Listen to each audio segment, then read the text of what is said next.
रहीम।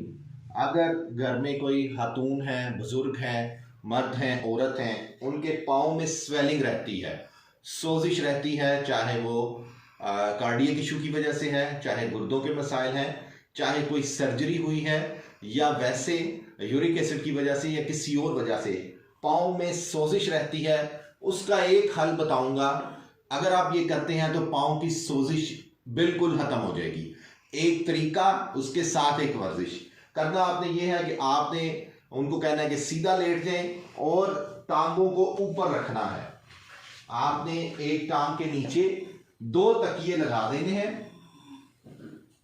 आपने दो तकिए लगा दिए। ज्यादा कोशिश करें कि जब भी लेटें तो पांव ऊपर रहे और पांव के पंजे को उनको कहना है कि दिन में 50 से 100 दफा इस तरह मूव करें, करते जाएं।